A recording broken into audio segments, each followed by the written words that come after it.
Boa tarde a todos novamente. Meu nome é Geraldo Júlio Pitzer Santos e sou professor aqui da Faculdade de Medicina de Petrópolis. E hoje nós vamos dar continuidade ao nosso curso de neuroanatomia e vamos falar aqui sobre uma estrutura super importante, super nobre, que é chamada de tronco encefálico. Muito importante essa estrutura. Do meu ponto de vista, é a estrutura mais importante do corpo humano. Mais importante, inclusive, que o próprio coração, né? Já que se o coração tiver com algum problema muito sério, eu posso fazer um transplante e trocar o coração. E a gente não consegue fazer transplante de tronco encefálico. Essa estrutura é muito nobre e é imprescindível para a vida. Se eu tiver uma falência, alguma morte dessas estruturas que se localizam no tronco encefálico, eu vou ter um prognóstico bastante reservado em relação a conduta em relação ao paciente, numa enfermaria, num serviço de urgência, seja paciente que receba algum trauma. Pacientes com problemas no tronco encefálico geralmente são pacientes que estão localizados na unidade de terapia intensiva, né? Já que eu perdi muitas funções primordiais, né, de batimento cardíaco, de controle de pressão arterial, de drive respiratório, que são realizadas pelo tronco encefálico. Então, talvez essa aqui seja uma das aulas mais importantes em relação à neuroanatomia. Eu tentei aqui sintetizar com alguns poucos slides, né? E futuramente a gente vai falar mais um pouquinho do tronco encefálico junto com pares cranianos, junto com os nervos cranianos, que seria o objetivo da nossa próxima aula, próximo encontro. Bom, quais são os nossos objetivos educacionais do nosso encontro de hoje aqui, não é? A gente vai ter que localizar o tronco encefálico e suas 3 subdivisões. Isso não é difícil, certo? Então a gente vai localizar aonde se encontra o tronco encefálico dentro da cabeça, na calota craniana, certo? Dentro da estrutura do crânio. E nós vamos subdividir essa estrutura importantíssima nas suas 3 subdivisões. A gente vai nomear essas 3 subdivisões. Nós vamos compreender a formação embrionária do tronco encefálico a partir das vesículas neurais primitivas. Essa parte aqui é importante para nós compreendermos principalmente algumas repercussões embrionárias e também fisiológicas, já que essa divisão embrionária tem alguma relação também com as ações do tronco encefálico, né? Identificar todas as estruturas nervosas que realizam contato com o tronco encefálico. Então, existem estruturas nervosas localizadas acima do tronco encefálico, estruturas nervosas localizadas abaixo do tronco encefálico e estruturas nervosas localizadas posteriormente ao tronco encefálico. Além disso, algumas pequenas estruturas formadas por algumas raízes nervosas vão entrar ou vão sair do tronco encefálico, dependendo da origem. Se essas fibras forem de função aferente, elas vão entrar no tronco encefálico, ou eferente, vão sair do tronco encefálico formando os pares cranianos, formando os nervos cranianos. Identificar as estruturas cavitárias que realizam contato com o tronco encefálico. Então, o tronco encefálico possui no seu interior e na sua adjacência algumas estruturas ventriculares que fazem parte do sistema de drenagem do líquido cefalorraquidiano. Esse líquor vai entrar em contato íntimo com o tronco encefálico e eu tenho que compreender também a relação dessas cavidades licóricas com essa estrutura nobre do sistema nervoso central. Compreender os feixes e núcleos presentes no tronco encefálico. Isso aqui é muito complicado, né?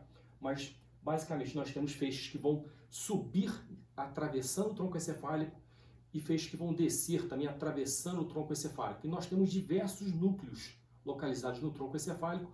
Alguns núcleos fazem parte, né, do sistema extrapiramidal, são bastante complexos, e outros núcleos fazem parte dos nervos cranianos. Então, são locais onde você vai possuir corpos celulares das vias descendentes, da via motora principalmente, e também parte dos corpos celulares dos nervos cranianos, podendo esses ser aferentes ou eferentes, né? E, por fim, a gente vai tentar identificar clinicamente um paciente com provável lesão do tronco encefálico. Então, vamos começar a nossa conversa em relação a um dos objetivos primordiais, seria observar qual que é a origem embrionária, né, desse tronco encefálico a partir das vesículas neurais primitivas. Nós temos então o tubo neural, certo? Esse tubo neural ele é formado por 3 vesículas primitivas, né, primordiais: prosencéfalo, o mesencéfalo e o romboencéfalo. Essa subdivisão ela é bastante precoce, né? Mais ou menos por volta da 3ª semana de vida embrionária, eu já tenho essas 3 vesículas primitivas, né? E dessas 3 vesículas eu vou ter, né, origem a diversas outras vesículas, e dessas outras vesículas eu vou formar as estruturas, né, do sistema nervoso central, né? Então, do prosencéfalo, né, eu vou ter a origem do telencéfalo e do diencéfalo. O telencéfalo ele é formado pela substância cinzenta, pela substância branca e pelos núcleos da base. Nós já tivemos isso em uma aula específica de telencéfalo. Então, o telencéfalo formado principalmente pelos hemisférios cerebrais, direito e esquerdo. E esse hemisfério cerebral é formado por substância cinzenta, substância branca e pelos núcleos da base. Não esquecer de núcleos da base. São núcleos que fazem parte do telencéfalo, certo? Então, são núcleos localizados na parte basal do telencéfalo, por isso o nome núcleos da base, certo? E são importantes locais de corpos celulares, principalmente do sistema motor, sistema extrapiramidal, mas tem outras funções também que são realizadas pelos núcleos da base. O diencéfalo, que também foi um assunto importante de uma aula, né? Ele é dividido em 4 tálamos: o epitálamo, o tálamo, o subtálamo e o hipotálamo. O hipotálamo tem uma importância muito grande, né? Porque esse hipotálamo vai fazer uma conexão com a hipófise, né? Permitindo um eixo hipotálamo-hipofisário importantíssimo, né? Para o feedback e para a organização do funcionamento do organismo. Uma vesícula primitiva, que seria o mesencéfalo, ela não se diferencia, ela vai continuar formando o mesencéfalo, e o mesencéfalo possui algumas subdivisões: o teto, o tegmento e a cruz do cérebro, né? Ou pedúnculo cerebral, certo? Também são as 3 porções específicas aqui do mesencéfalo que nós vamos falar um pouquinho daqui a pouco. O romboencéfalo vai dar origem à ponte, vai dar origem ao cerebelo e vai dar origem ao bulbo. A ponte vai dar origem a alguns núcleos e algumas fibras. O cerebelo ele é dividido, né, em arquicerebelo, neocerebelo e paliocerebelo, são 3 subdivisões mais fisiológicas do que anatômicas. E o bulbo, a última porção, né, vai ser dividida em núcleos e também fibras, fibras que vão subir ou vão descer atravessando a parte mais distal, né, do tronco encefálico, que seria a medula oblonga ou então o bulbo. Então, onde é que está o tronco encefálico localizado nessa subdivisão? O tronco encefálico ele é formado pelo mesencéfalo, essa parte aqui. Ele é formado pela ponte, em sua parte intermediária, e também ele é formado pelo bulbo, a sua parte mais inferior. Então, o mesencéfalo vai dar origem ao teto, o tegmento e o pedúnculo cerebral. Então, são as 3 porções principais do mesencéfalo, ou seja, as 3 porções mais superiores do tronco encefálico, fazendo ali parte do mesencéfalo. A parte intermediária, a ponte, ela forma principalmente os núcleos, chamados núcleos pontinos, principalmente de repercussão em relação a pares cranianos, em relação a nervos cranianos, e também as fibras, né? As fibras podendo ser fibras que vão atravessar a ponte subindo ou atravessar a ponte descendo, certo? Enquanto que o bulbo ele é formado também por núcleos no bulbo, principalmente núcleos dos pares cranianos, e também por fibras motoras descendentes ou fibras aferentes ascendentes que vão atravessar essa importante estrutura do tronco encefálico. Então, recapitulando, o tronco é formado pelo mesencéfalo, pela ponte e também pelo bulbo. São os 3 subcomponentes principais do tronco encefálico, ok?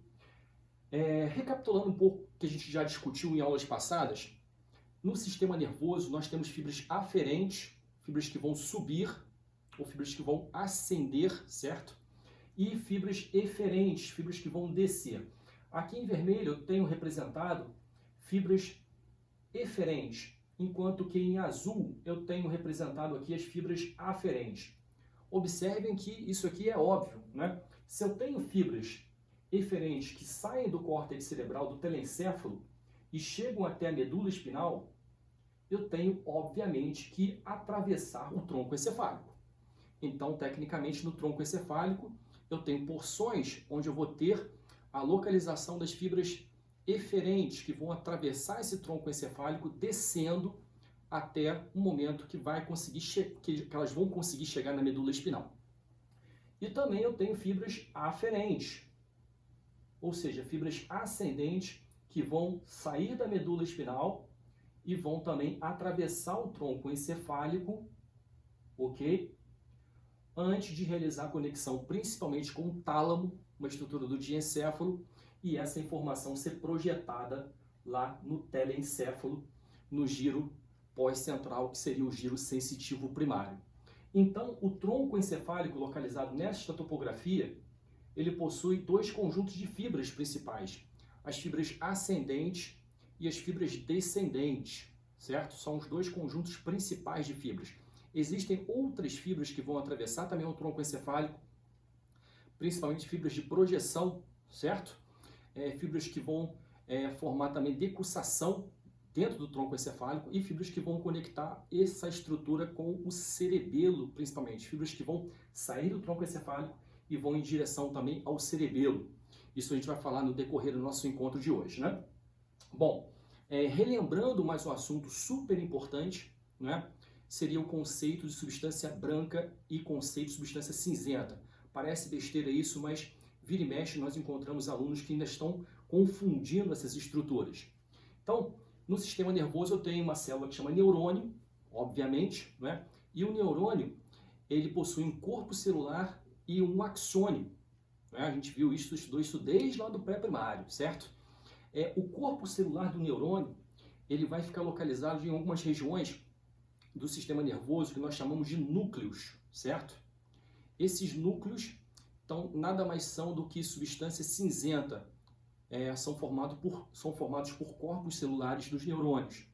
Além desses núcleos, eu tenho também córtex, né? Na parte mais superficial do telencéfalo e do cerebelo, eu tenho uma substância, uma lâmina de substância cinzenta que eu chamo de córtex cerebral ou córtex cerebelar. Nesse córtex também eu vou encontrar núcleo, certo? Vou encontrar substância cinzenta, então vou encontrar corpo celular. Enquanto que a substância branca, né, é formada pelos axônios. Ela é branca justamente pelo fato dela ser rica em mielina, né, onde você vai ter algumas células acessórias que vão estar revestindo, né, esse axônio com uma bainha de mielina para melhorar a transmissão do impulso nervoso. E esses axônios com a substância branca, né, nós vamos encontrar nas suas fibras, nas fibras nervosas de projeção ou fibras nervosas de associação. Então, aonde eu encontro substância branca no sistema nervoso, eu vou encontrar basicamente axônio. E onde eu encontro substância cinzenta, eu vou encontrar basicamente corpos celulares, ok? Então, é um conceito bastante primitivo, mas vira e mexe nós vemos ainda alunos que estão confundindo esses conceitos e na correção de prova a gente fica também impressionado porque o aluno ainda chega nesse ponto, está confundindo esses conceitos que são básicos, né? Então, prestar atenção a isso. Mas voltando a falar de tronco encefálico, o tronco encefálico ele fica localizado, né, profundamente, né, a calota craniana protegida pelo crânio, certo? E esse tronco encefálico ele fica localizado na parte mais central, né, da parte encefálica. Fica localizado bem no centro, bem protegido pelas estruturas. Porém, anteriormente, a calota craniana tem a face, né, tem os ossos da face, tem algumas estruturas que vão estar localizadas nessa região e também essas estruturas vão proteger o tronco encefálico lá posteriormente. Bom, superiormente ao tronco encefálico, eu tenho uma estrutura que eu chamo de diencéfalo. Então, a conexão do tronco encefálico superiormente é uma conexão que atravessa pelo diencéfalo. Porém, o diencéfalo fica localizado mais lateralmente, tanto superiormente e lateralmente ao tronco encefálico, certo? o diencéfalo entra em contato principalmente com uma cavidade ventricular, que seria o terceiro ventrículo, ok? Inferiormente não é difícil de a gente compreender, o tronco encefálico se continua com a medula espinal, existe um limite bastante típico, né, do encontro do tronco encefálico com a medula espinal, que é mais ou menos ao nível do forame magno, né? Então a gente pode considerar de forma grosseira que do forame magno para cima eu vou encontrar o tronco encefálico e do forame magno para baixo, né, eu vou encontrar a medula espinal, né? Posteriormente ao tronco encefálico eu vou encontrar o cerebelo, né? E entre o cerebelo e o tronco encefálico eu vou encontrar aqui uma cavidade que eu chamo de quarto ventrículo, né? Entre o terceiro ventrículo e o quarto ventrículo, eu vou ter uma estrutura que vai atravessar o tronco encefálico, principalmente na sua primeira porção, que seria o aqueduto cerebral, também chamado de aqueduto encefálico ou aqueduto de Sylvius, né? Vai ser responsável pela drenagem do líquor localizado no terceiro ventrículo até chegar aqui no quarto ventrículo, ok? Bom, nessa outra imagem nós conseguimos ver melhor essa relação. Eu tenho aqui as regiões ventriculares, onde eu vou encontrar o líquor no interior do telencéfalo, por exemplo, formando aqui os ventrículos laterais, o seu corno anterior, o seu corno posterior e o seu corno inferior.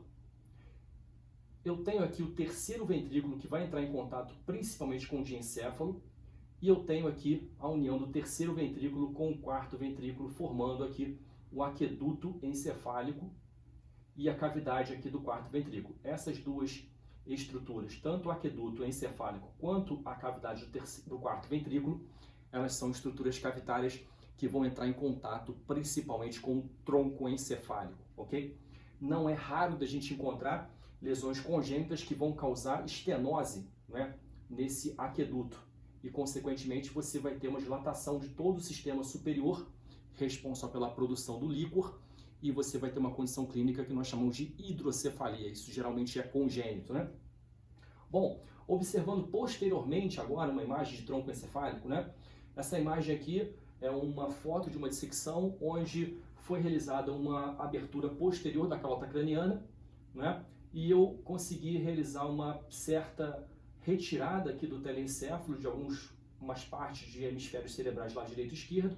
Consegui também retirar o cerebelo, né? Obviamente após realizar uma craniotomia extensa, e estou observando aqui o tronco encefálico em sua vista posterior, em sua vista dorsal. É uma vista importante porque eu vou observar que o tronco encefálico ele está localizado abaixo, né, da tenda do cerebelo. Então o cerebelo ficaria localizado nesta topografia e abaixo da tenda do cerebelo eu vou encontrar aqui o tronco encefálico, certo? Posteriormente a essa vista eu vou encontrar também a emergência de diversas estruturas nervosas que vão sair do tronco encefálico, né?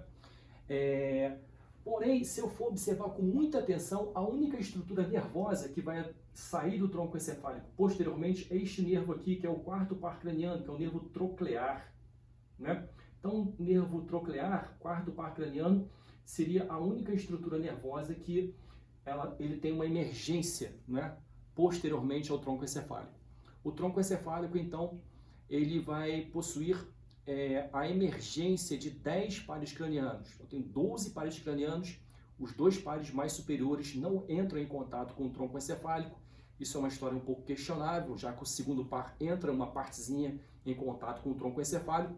Porém, do terceiro par em diante, todos os pares cranianos entram em contato com o tronco encefálico. Então, tem diversos pares cranianos que vão sair do tronco encefálico antes de penetrar em algum orifício da base do crânio e dando ali a sequência da inervação periférica, sendo sensitiva ou sendo motora, dependendo da ação dessa estrutura nervosa.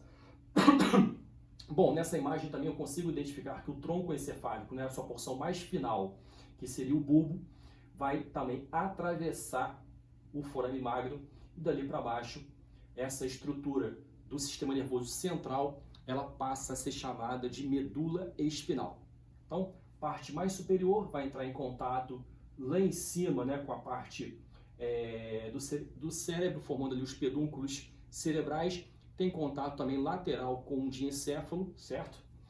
A parte intermediária, que seria a ponte, né, vai entrar em contato principalmente com os pedúnculos cerebelares, são os braços do cerebelo, que são os maiores deles, né, que vão em direção posterior. Porém, aqui esses pedúnculos cerebelares eles foram seccionados, já que eu retirei o cerebelo para identificar aqui o seu tentório, né, a tena do cerebelo, e aqui a entrada de alguns pares cranianos, de alguns nervos cranianos que vão sair do tronco encefálico, formando ali uma origem aparente a partir de alguma superfície do tronco encefálico.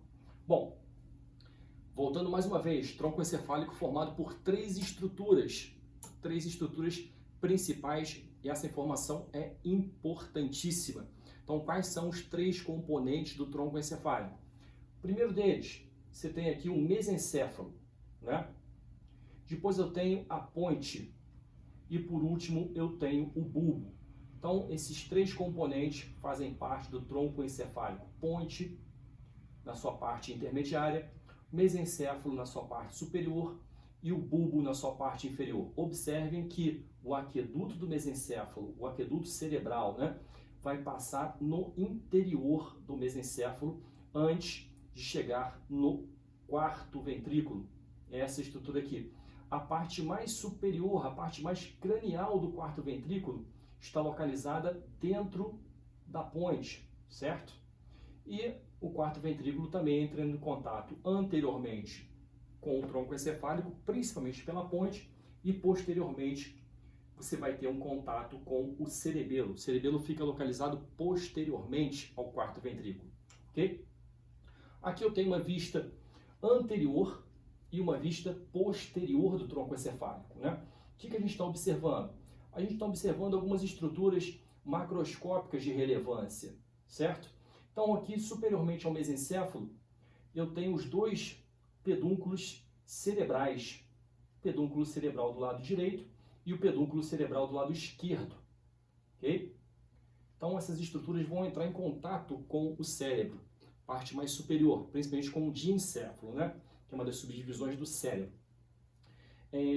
Na parte anterior do tronco encefálico, na sua porção intermediária, na ponte, eu vou ter um grande sulco, chamado sulco da artéria basilar. Então, essa artéria é uma artéria importantíssima, que vai ser formada, né, a partir das duas artérias vertebrais, que por sua vez são ramos da artéria subclave. Essas duas artérias vertebrais elas vão subir, vão penetrar na base do crânio por intermédio do fôlego magro e vão se juntar formando a artéria basilar. Essa artéria vai passar no sulco da artéria basilar, que fica localizado aqui, né, na parte ventral, na parte anterior da ponte, né? Na parte da ponte, eu vou encontrar de estrutura macroscópica bastante relevante os dois pedúnculos cerebelares, né? Ou seja, a ponte vai abraçar o cerebelo em direção posterior. Não confundir pedúnculos cerebelares com pedúnculos cerebrais. Os pedúnculos cerebrais são estruturas do mesencéfalo, enquanto que os pedúnculos cerebelares são estruturas que emergem aqui da ponte, a estrutura intermediária do tronco encefálico. Observem também que na parte ventral, na parte anterior da ponte, eu tenho também a emergência aqui do quinto par craniano, nervo trigêmeo. Talvez essa emergência chame a atenção das partes das peças práticas, já que esse nervo craniano é um nervo bastante robusto, responsável pela sensibilidade de grande parte da cabeça. Então eu tenho que ter diversos filamentos nervosos que vão chegar, na verdade, no tronco encefálico, atravessando aqui uma região que seria a origem aparente, né, do quinto par craniano. Na parte mais inferior eu tenho um sulco, certo? Entre a ponte e o bulbo. Como é que chama esse sulco? Sulco bulbo pontino.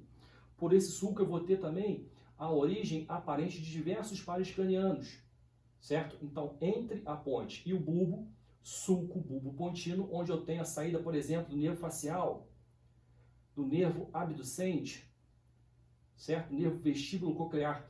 Essa região é muito importante. Existem algumas síndromes desse ângulo ponto cerebelar e do sulco bulbo pontino já que eu vou ter a compressão de diversos nervos cranianos decorrentes de problemas nesta topografia. Inferiormente à ponte, eu vou ter aqui o bulbo. O bulbo, anteriormente, ele é composto pelo trato piramidal, principalmente as duas pirâmides bulbares, né? E inferiormente eu tenho ali uma região que seria a decussação das pirâmides. Como a gente viu numa aula passada, eu tenho o feixe piramidal, o feixe córtico-espinal, que vai descer, e esse feixe ele vai atravessar as pirâmides bulbares, e também vai chegar um momento que 90% vai cruzar aqui nas pirâmides, na decussação, na sua decussação. Então, anteriormente, eu pego ali, principalmente em relação ao tronco encefálico, eu tenho uma macroscopia na sua parte mais inferior, da parte motora. Se eu for observar agora uma outra vista, uma vista posterior, né, já que eu retirei o cerebelo dessa topografia, agora estou observando o tronco encefálico, uma vista posterior, eu vou identificar, né, aqui em cima, mesencéfalo, aqui na parte intermediária a ponte e na parte mais inferior o bulbo, né? Observem que eu tenho aqui a secção dos dois braços laterais da ponte e você vai ter a formação principalmente do pedúnculo cerebelar médio, formado por esses dois braços da ponte. Eu tenho também dois pedúnculos, um cerebelar superior e um cerebelar inferior de cada lado. O cerebelar superior formado pela conexão de uma parte pequena da ponte e também do mesencéfalo com o cerebelo, e o pedúnculo cerebelar inferior, uma conexão da parte mais inferior do bulbo com o cerebelo. Porém, vocês observem que o maior pedúnculo cerebelar seria o pedúnculo cerebelar médio, certo? Já que a ponte vai abraçar o cerebelo principalmente em toda a sua extensão, ok? Observando agora posteriormente, né, o tronco encefálico, eu vou observar aqui embaixo, na sua região mais distal, né, uns dois fascículos, né, o gráceo e cuneiforme subindo aqui da região da medula espinal, terminando aqui no tubérculo gráceo ou núcleo gráceo e o tubérculo cuneiforme. Então, posteriormente, eu tenho dois tubérculos, tubérculo gráceo e tubérculo cuneiforme. Esses tubérculos, eles são relevos de superfície, onde eu vou encontrar dois núcleos, núcleo gráceo e núcleo cuneiforme. Esses núcleos localizados na parte do tronco encefálico, na sua porção mais inferior, são núcleos de conexão entre o primeiro neurônio da via ascendente e o segundo neurônio da via ascendente naquele trato coluna dorsal leminístico medial, certo? Então, observando uma outra imagem, né? Uma imagem de uma secção parcial, né? Retirando aqui o hemisfério cerebral, eu vou encontrar o tronco encefálico na sua parte mais profunda e vou observar esta saída de alguns pares cranianos, de alguns nervos cranianos que vão atravessar o tronco encefálico nessa topografia aqui, ok? Observando essa imagem novamente, eu vou lembrar, né, que temos uma artéria, né, a artéria basilar vai passar nessa topografia, entrando em contato aqui principalmente com a ponte, uma estrutura importante do tronco encefálico. Então, novamente, relembrando, o tronco encefálico mesencéfalo, relação também com o bulbo, por intermédio da ponte. Então, o mesencéfalo fica a parte de cima, eu tenho a ponte na parte intermediária e a parte do bulbo na parte mais inferior, né? Aqui uma imagem de ressonância magnética mostrando, né, um tumor na topografia de tronco encefálico. Observem só a imagem. Aqui a calota craniana, eu tenho o telencéfalo, tenho o ventrículo lateral, certo? Aqui a base do crânio, a sua porção mais anterior, eu tenho, por exemplo, porção basilar do osso occipital, tenho o osso esfenoide, célula túrcica, que é localizada com a glândula hipófise, certo? Tem alguns pares cranianos atravessando essa região superiormente, por exemplo, aqui eu tenho o quiasma óptico, né, com o segundo par craniano, e observem aqui, nesta topografia, eu vou encontrar uma lesão tumoral, né, comprometendo aqui o tronco encefálico. Então, imaginem só a repercussão drástica de uma lesão tumoral nesta topografia, comprimindo, né, diversas estruturas que vão atravessar e comprometendo também os nervos cranianos localizados aqui no tronco encefálico, ok? Lesões de tronco encefálico. Eu tenho lesões que vão levar à descorticação e à descerebração, certo? Então, geralmente, o paciente descorticado, apresenta uma lesão acima do mesencéfalo, né? Ele vai perder essas influências corticais inibitórias sobre o tronco e a medula. Qual que vai ser a postura desse paciente descorticado, certo? É uma postura de extensão dos membros inferiores e de flexão dos membros superiores, ok? Isso, inclusive, a gente utiliza para estipular o grau de coma do paciente em relação a uma escala de coma, chamada escala de coma de Glasgow, né? Então, eu posso encontrar um paciente descorticado, que já vai ser um paciente gravíssimo em relação ao coma, né? E posso encontrar também um paciente descerebrado, né? Um paciente descerebrado vai apresentar provavelmente uma lesão entre a ponte e o mesencéfalo. Ele vai perder as influências corticais e mesencefálicas.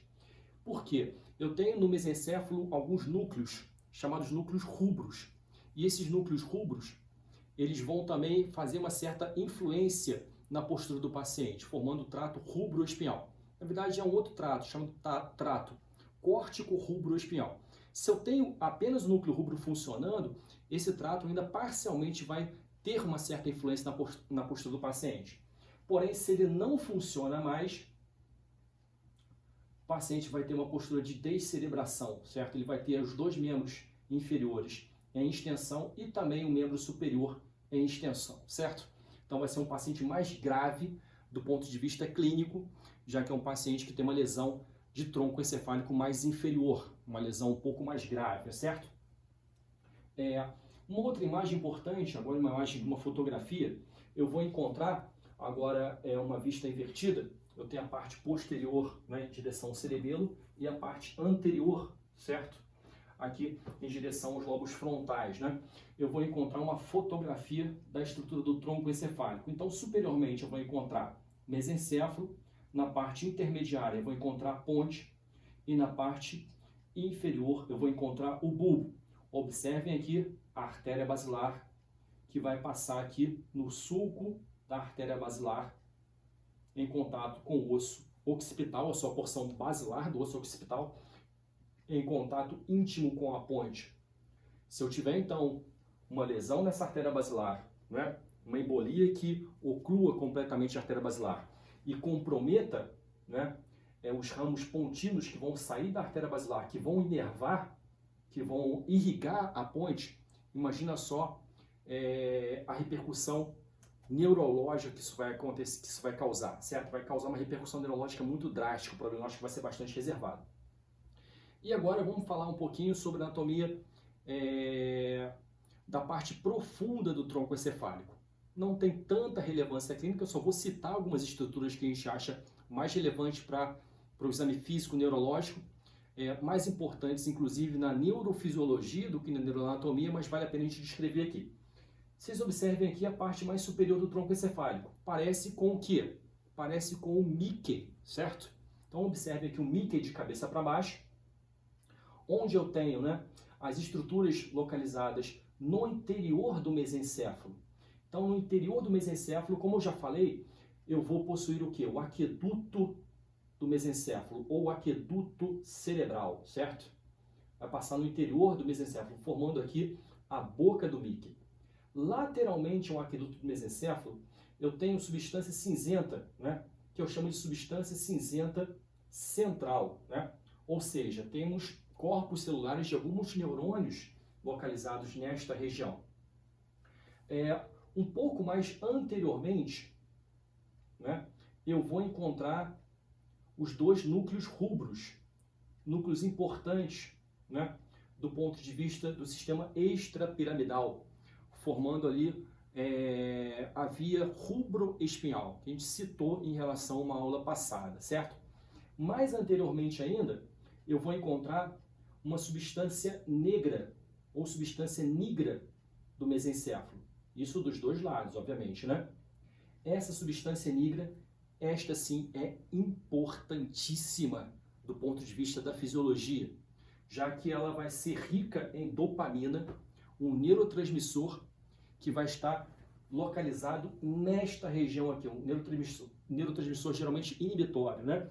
E pacientes com problemas extrapiramidais, principalmente doença de Parkinson, esses pacientes vão ter uma diminuição na quantidade de dopamina nesta região, né? Causando sintomas como sintomas típicos da doença de Parkinson, né? Mais anteriormente ainda, né, a substância negra, eu vou ter, né, as duas partes principais, né, do pedúnculo cerebral, né? Então observem que o pedúnculo cerebral, ela possui uma parte ventral, seria pilar do cérebro, e uma parte dorsal. Essa parte dorsal seria o tegmento do mesencéfalo, certo? Em contato aqui também com a parte mais central do mesencéfalo, que seria o aqueduto do mesencéfalo, circundado aqui pela substância nigra. Posteriormente, eu vou ter algumas fibras transversas, né, que vão atravessar a substância cinzenta, formando alguns estratos do colículo rostral, não tem tanta importância clínica isso, e mais posteriormente ainda eu vou ter a topografia, onde eu vou encontrar o corpo pineal, uma glândula importante, do ponto de vista da fisiologia, né? Agora sim, uma foto do tronco encefálico da sua porção do mesencéfalo, eu vou observar aqui a boca do Mickey, certo? O aqueduto do mesencéfalo, eu vou observar aqui principalmente dois núcleos rubros, vou observar a substância negra e vou observar a parte mais ventral, a parte mais anterior do pedúnculo cerebral. Aqui uma ressonância, a imagem está invertida em relação a esta topografia aqui. Aqui eu encontro já o Mickey com a sua parte dos dois pedúnculos cerebrais anteriormente. Eu vou encontrar o aqueduto posteriormente e aqui eu vou encontrar a porção central do mesencéfalo, né? Descendo um pouco mais ao tronco encefálico, eu vou encontrar a ponte. A ponte é uma estrutura bastante complexa, certo? Eu tenho fibras nervosas formando substância branca que vão subir, fibras nervosas que vão formar substância branca que vão descer, certo? E alguns núcleos que estão localizados no interior da ponte, certo? Isso é muito microscópico, difícil a gente identificar isso na peça, né? Porque é uma estrutura muito pequena. O macete é o seguinte: anteriormente à ponte, né, como eu falei numa aula passada, eu tenho o feixe motor. Então a parte anterior seria a parte motora, a parte posterior seria a parte sensitiva. Então anteriormente à ponte, eu tenho o feixe de fibras, né, que fazem parte do sistema piramidal, ou seja, córtico-espinhais e córtico-nucleares. Essas fibras córtico-nucleares, elas podem deixar, né, de descer nesta topografia e entrar em contato com os núcleos pontinos. Por exemplo, se um par craniano tiver o seu núcleo localizado na ponte. Porém, a grande maioria das fibras vão continuar descendo, formando ali o trato córtico-espinhal lateral e o córtico-espinhal anterior. Se você for observar bem, na parte mais profunda e mais em direção posterior, eu tenho ali a formação do leminisco medial. O leminisco medial, ele faz parte, né, daquele sistema dorsal e faz parte da via sensitiva. Então a via sensitiva já caminha posteriormente à ponte, certo? Eu tenho alguns núcleos, né, localizados no interior da ponte e também já começo a ver aqui uma parte do quarto ventrículo, né, uma cavidade do quarto ventrículo começa a aparecer aqui na ponte. Posteriormente e lateralmente à cavidade do quarto ventrículo, eu tenho ali uma partezinha ainda do pedúnculo cerebelar superior, porém a ponte vai formar principalmente ali os dois pedúnculos cerebelares médios, né? Esses dois pedúnculos realmente que vão abraçar o cerebelo em toda a sua extensão. Mais inferiormente ainda, agora a terceira porção do tronco encefálico, eu falo que seria o bulbo, também chamado de medula oblonga. E esse bulbo, né, ele vai ter diversas saídas de pares cranianos que vão sair, né, em contato com o bulbo, formando aqui a origem aparente dos pares cranianos. E observando o bulbo, né, eu tenho uma estrutura importantíssima na sua parte anterior, né, que são as pirâmides bulbares. Então essas duas pirâmides bulbares, elas fazem parte do trato córtico-espinhal, ok? Essas duas pirâmides bulbares, então, nada mais são do que feixes motores descendentes que vão atravessar o bulbo em sua porção mais inferior e mais anterior. Além disso, no bulbo, eu tenho diversos núcleos, né? E núcleos responsáveis principalmente pelas funções vegetativas mais primordiais, como controle de pressão arterial, controle de batimento cardíaco, certo? Controle de frequência respiratória. Então, lesões de tronco encefálico na região de bulbo, né? É muito comum o paciente começar a ter irregularidade de respiração, de ventilação, certo? Tem até alguns tipos de respiração típicas, né, de lesões de bulbo. E você, se você tiver condição de verificar a frequência cardíaca do paciente, você vai ter uma anormalidade na frequência cardíaca, uma irregularidade da frequência cardíaca. Isso é um dos sinais, né, que está evoluindo o paciente para um desfecho fatal, né? Se você for observar um paciente morrendo, geralmente esse paciente ele apresenta alterações respiratórias e alterações de tronco encefálico. Talvez seja a última coisa que ele vai perder de funcionamento do corpo humano, vai ser o controle dos batimentos cardíacos e também da respiração, né, de forma espontânea. Coloquei também uma imagem aqui mostrando, por exemplo, no caso de um hematoma, né, um sangramento, né, dentro do crânio, né, limitado aqui pela calota craniana, eu posso ter, né, compressão de algumas estruturas e essas estruturas podem levar à compressão, né, do tronco encefálico. Isso é muito importante. Por quê?